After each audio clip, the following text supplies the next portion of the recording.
En el disco la verdad es que lo que nosotros hemos querido hacer es un poco visibilizar el trabajo de la mujer en la música más allá de simple cantante. A la mujer siempre se la ve como la cantante del grupo o la artista que parece que no haga nada más. Pero realmente revisando un poquito la historia más reciente de la música, te das cuenta de que muchas canciones que conocemos las han escrito mujeres.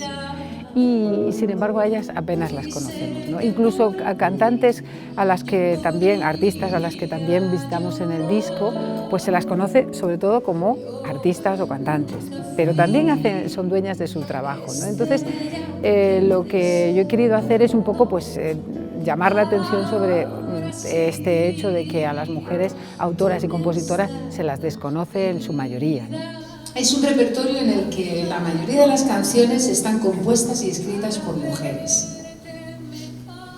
Esto no suele pasar y cuando pasa no se suele decir.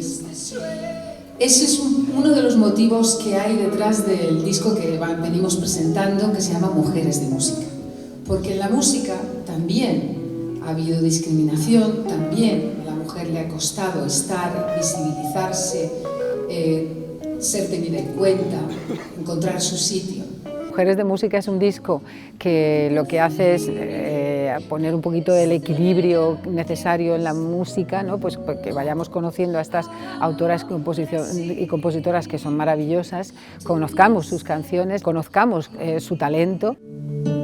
Yo te llevo dentro hasta la raíz y por más que crezca vas a estar aquí. En el marco del mes de marzo, que siempre es un mes donde todavía más se hace hincapié en todavía las injusticias que hay en la sociedad, pues yo creo que cualquier actividad cultural signifique un poco a la mujer está muy bienvenida, ¿no? Porque son necesarias. Y yo por eso invito a toda la gente a que venga aquí al auditorio, porque creo que va a haber muchas cosas donde a la mujer se la destaca y poco a poco pues entre todos conseguiremos que exista ese equilibrio que todavía realmente no existe, ¿no? Y cada segundo de incertidumbre, cada momento de no saber, son la clave exacta de este tejido.